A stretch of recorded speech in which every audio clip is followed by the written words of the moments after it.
Di studio untuk sesi pada kali ini juga berkaitan dengan Borneo. Inilah berkaitan dengan Kembara Sains Borneo Siri 2 tahun 2023 oleh Pusat Sains Negara dan juga MOSTI. Hari ini saya sangat berbesar hati bersama dengan tetamu di studio YB Datuk Arthur Joseph Kurup, iaitu Timbalan Menteri Sains, Teknologi dan juga Inovasi. Selamat datang ke Selamat Pagi Malaysia, Datuk. Selamat pagi, Ridwan. Alhamdulillah, Datuk. Mungkin boleh mulakan dengan Datuk beri gambaran apakah peranan MOSTI dalam memastikan pembelajaran dan juga pengajaran sains dan teknologi ini sampai kepada masyarakat di seluruh Malaysia, bukan sahaja pelajar, malah di pelbagai latar belakang dan juga peringkat. Selamat pagi, salam sejahtera. Terima kasih kerana sudi menjemput saya datang ke studio Selamat Pagi Malaysia. Sebagai Timbalan Menteri di Kementerian Sains, Teknologi dan juga Inovasi, sebenarnya peranan MOSTI ini agak mencabar, di mana kita dipertanggungjawabkan untuk menjaga pembangunan sains, teknologi dan inovasi negara.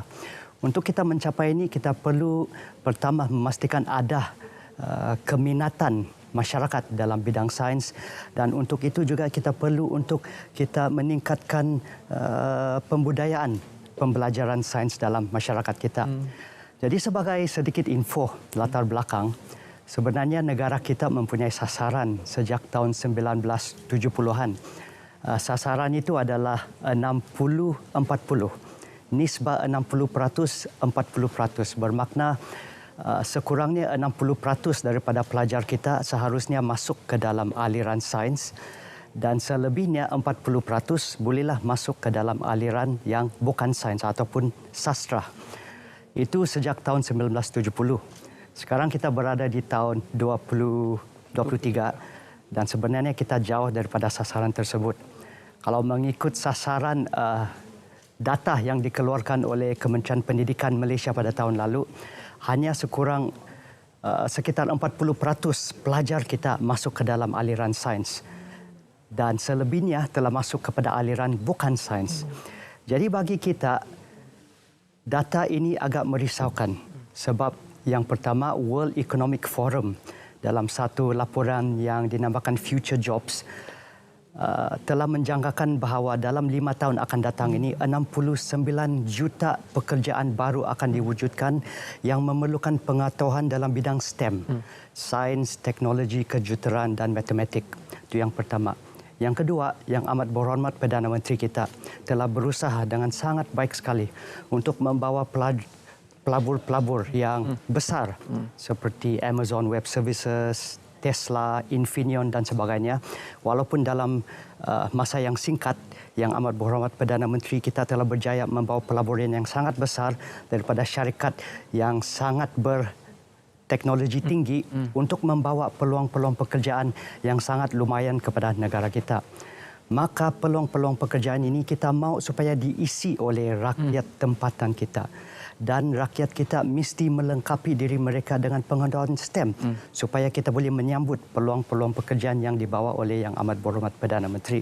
Termasuk juga dalam konsep Madani Malaysia. Di antara satu dalam 6 teras Malaysia Madani ini adalah untuk memastikan kita melahirkan masyarakat yang berdaya cipta tinggi. Maka sekiranya kita masih lagi berurusan dengan statistik yang rendah ini, saya risau bahawa masyarakat kita, rakyat kita akan ketinggalan daripada era pembangunan yang moden ini. Kita juga ada buat kajian. Kenapakah pelajar-pelajar kita kurang minat dalam aliran sains? Ada beberapa sebab.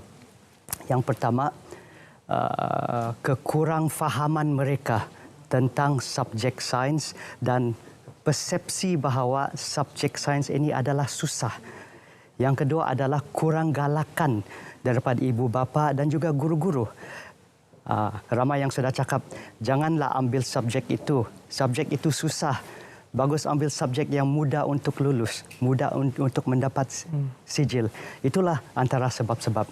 Maka bagaimana kita boleh meningkatkan kefahaman sains, meningkatkan keminatan sains supaya kita boleh melahirkan masyarakat yang berteknologi tinggi dan lebih berpengetahuan dalam STEM. Itulah usaha dan cabaran yang kita sedang hadapi sekarang di MOSTI. Dan saya kira penganjuran Minggu Sains Negara dan juga Kembara Sains Borneo ini salah satu usaha bukan sahaja untuk memberikan pendidikan secara formal, malah pendidikan secara tidak formal juga perlu diberikan kepada masyarakat. Mungkin Datuk boleh kongsikan sedikit mengenai Kembara Sains Borneo yang saya difahamkan ini merupakan siri kedua untuk tahun 2023. Apa keunikan dan juga perkarya yang akan diketengahkan terutamanya kepada masyarakat melalui pendidikan tidak formal terhadap sains dan teknologi ini? Betul.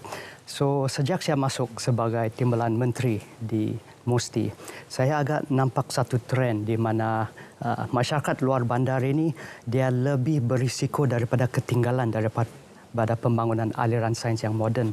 Maka di dalam Kementerian Musti kita telah mewujudkan satu program yang baru, julung-julung kali diadakan pada tahun ini yang dinamakan Kembara Sains Borneo.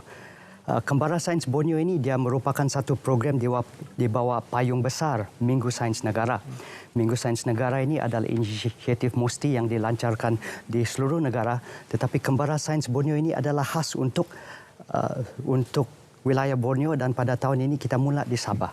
Ini ada 2 siri. Siri yang pertama sudah dilaksanakan pada bulan lalu di mana kita telah pergi ke daerah Kota Marudu, Pitas dan juga Kudat. Dan program itu dilaksanakan oleh Akademi Sains Malaysia dan setakat ini hasil daripada itu sangat memberangsangkan. Sebab dalam program itu kita membawa pameran, kita membawa sesi perkongsian dan banyak aktiviti yang interaktif untuk pelajar sekolah dan juga kepada masyarakat yang umum. Hasil daripada Kembara Sains Borneo Siri 1 itu, kita telah mendapat bahawa 68% daripada peserta mula minat dalam bidang STEM dan setuju bahawa aliran sains itu, subjek sains itu sebenarnya tidak sukar untuk difahami, dan 75% telah setuju bahawa mereka akan masuk ke aliran sains. Bagi kita itu satu pencapaian yang sangat tinggi. Sekiranya kita boleh meningkatkan pelajar yang masuk ke dalam aliran sains, itu bagi kita di Musti adalah satu pencapaian. Dan 97% daripada peserta setuju bahawa Kembara Sains Borneo ini boleh meningkatkan keminatan dan mewujudkan sifat ingin tahu dalam bidang sains. Itu siri pertama. Mula daripada minggu depan, kita akan mulakan dengan Kembara Sains Borneo siri yang kedua yang dilaksanakan oleh Pusat Sains Negara. Tujuan ini sebenarnya adalah untuk membawa pusat sains ke wilayah Borneo, ke kawasan luar bandar. Sebab di negara kita ada 2 pusat sains. Satu di Kuala Lumpur, satu di Kedah. Saya tidak mahu masyarakat luar bandar, khususnya di Sabah Sarawak, ketinggalan daripada menikmati pengalaman sebuah pusat sains. Maka kita bawa pusat sains itu keluar ke kawasan desa, keluar bandar untuk memastikan masyarakat luar bandar juga tidak ketinggalan daripada menikmati kebudayaan tersebut dengan tujuan untuk kita meningkatkan keminatan masyarakat luar bandar dalam aliran sains dan bidang STEM. Okey. Sebentar saja lagi kita akan juga tunjukkan antara bahan-bahan yang dibawa untuk Kembara Sains Borneo ini juga dibawa dalam set Selamat Pagi Malaysia. Selepas ini kita akan bersama dengan Puan Zurina Ramli, penolong pegawai sains, yang saya kira selepas ini akan menerangkan. Ada 4 saya kira di situ. Saya nak panggil, kalau dalam seni dipanggil arca. Kalau dalam sains, Puan Zurina mungkin boleh terangkan sikit.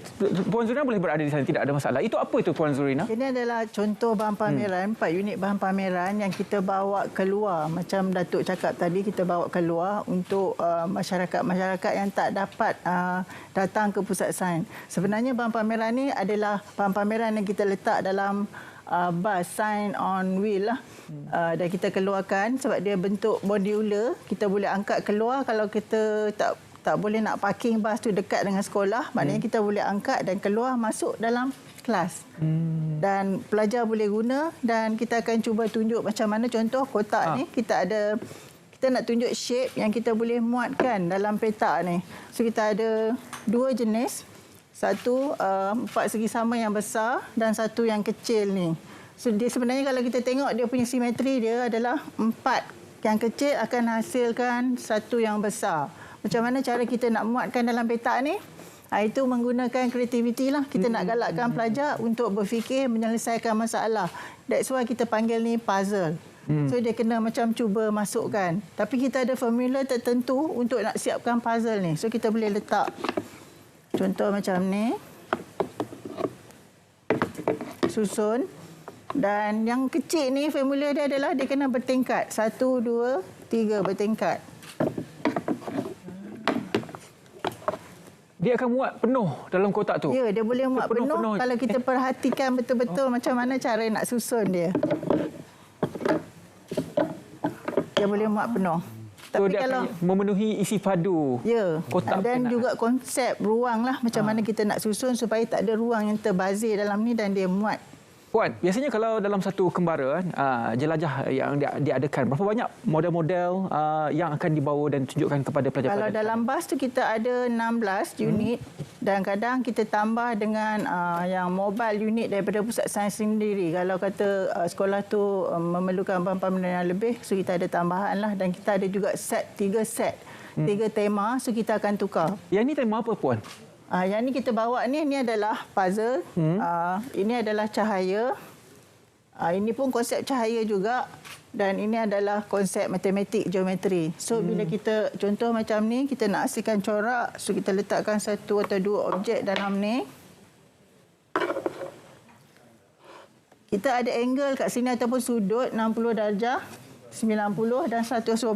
Bila kita adjust kepada 90, so sudut yang corak yang kita dapat dalam cermin tu sama ada dia bertambah atau berkurang dan secara simetri. So kalau dulu kat sekolah kita kena imagine simetri itu macam mana, pantulan tu macam mana. Macam dalam banyak-banyak model yang dibawa, apa konsep yang paling diminati oleh pelajar-pelajar apabila masuk ke dalam bas tersebut? Ini yang paling susah ataupun yang paling diberi tumpuan oleh pelajar? Okay, konsep yang paling diminati tu dia macam yang mencabar dia orang. Macam puzzle, macam mana nak challenge dia orang nak selesaikan masalah tu, yang benda tu macam dia orang tak tahu awalnya macam mana, end up tu ada keputusan dia macam mana, macam tu. Saya rasa yang cube tu lama juga tu nak selesaikan tu. Ya. Tapi kami akan cuba bagi hint. Bagi je dulu dia explore. Kalau dia tak faham, then okey, hint pertama. Yang ketiga kecil tu kena susun bertingkat. Macam tu. Okey, Datuk, kalau kita dengar penerangan daripada Puan sebentar tadi mengenaan dengan kreativiti untuk menyelesaikan masalah. Ya, mungkin tak semua orang ada kebolehan untuk menyelesaikan masalah sebegitu dan juga saya kira ini sangat bagus bukan sahaja daripada peringkat bawahan sampai ke peringkat atasan. Selain daripada untuk menyantuni ke semua peringkat ini, apa lagi objektif dan juga tujuan yang pihak MUSTI mahu untuk capai ketika siri 2 ini selesai nanti? Okey, so apa yang kita nampak tadi sebenarnya hanya satu contoh pameran interaktif yang kita bawa dalam program Kembara Sains. Ada banyak lagi. Contoh ada drone challenge di mana kita ada program-program di mana pelajar boleh cuba operasi dan pengendalian drone, termasuk ada juga pertandingan kecil-kecil di mana boleh memenangi hadiah melalui permainan drone. Ada juga game seperti Kinetic Challenge, ada virtual reality, ada juga daripada planetarium dan sebagainya di mana kita buat cerapan matahari. Kita ada bawa satu pameran yang berbentuk kubah di mana pelajar boleh masuk dan melihat tayangan astronomi. Jadi banyak program-program yang menarik dengan tujuan untuk menunjukkan bahawa yang pertama, sains itu menyeronokkan, sains itu tidaklah sesusah yang kita ingat pada waktu dulu, dan untuk memastikan bahawa rakyat di kawasan luar bandar tidak ketinggalan daripada menikmati kemudahan sains negara yang ada di ibu kota negara kita. Jadi satu kepulauan Borneo itu daripada Sabah sehingga ke hujung utara Sabah ke selatan Sarawak akan dijelajahi nanti. Pada tahun ini kita mula di Sabah. Mudah-mudahan kita boleh teruskan ke Sarawak pada masa akan datang. Dan pastinya ke Semenanjung juga. Saya kira ramai yang menonton sekarang. Cikgu-cikgu yang menonton di sekolah-sekolah juga mungkin meminati dan juga mungkin akan menjemput Pusat Sains Negara untuk bawa bas itu dan juga modul-modul tersebut untuk dicuba kepada sekolah-sekolah mereka. Mungkin Datuk ada sedikit kata-kata akhir daripada Datuk untuk melihat bagaimanakah peranan MUSTI, Pusat Sains Negara ini dalam kita menyantuni dan juga mendekati masyarakat supaya minat sains dan teknologi itu lebih mendalam, kerana kita berada dalam dunia, nak tak nak kita kena hadapi sains dan teknologi ini. So, pesanan saya pada pertamanya adalah saya menjemput kepada semua rakyat yang akan berada di kawasan Kimanis, Kalabakan dan juga Pensiangan di mana kita akan buat Kembara Sains Borneo siri yang kedua nanti. Di kawasan Kimanis kita akan berada di sana pada 15 hingga 17 September. Kawasan Tawau daripada 22 hingga 24 September dan di Nabawan daripada 29 September hingga ke 1 Oktober. Datanglah beramai-ramai. Ini adalah pusat sains negara yang dibuka kepada semua lapisan masyarakat dan yang paling istimewa adalah kemasukan adalah percuma dengan harapan bahawa kita boleh meningkatkan lagi pengetahuan STEM di negara kita. Jadi ini adalah klip video ketika siri pertama. Siri pertama dijalankan. Ramai yang sertai ya? Ramai. Dan juga banyak model-model dan juga eksperimen sains dijalankan di situ. Jadi kepada anda yang berdekatan dengan lokasi seperti mana YB Datuk sebutkan sebentar tadi, jangan lupa untuk singgah dan juga cuba sendiri pengalaman anda bersama dengan Pusat Sains Negara. Terima kasih banyak-banyak kepada YB Datuk Atur Joseph Kurup, Timbalan Menteri Sains, Teknologi dan juga Inovasi. Juga terima kasih kepada Puan Zurina Ramli, Penolong Pegawai Sains kerana sudi bersama dengan kita pada hari ini untuk berkongsi berkenaan dengan Kembara Sains Borneo Seri 2 tahun 2023 antara Pusat Sains Negara dan juga MOSI. Terima kasih banyak-banyak. Dan selepas ini kita akan bersama dengan Zaleha. Kita akan membawakan perbincangan mengenai kajian separuh penggal rancangan Malaysia ke-12. Apapun kita berehat seketika.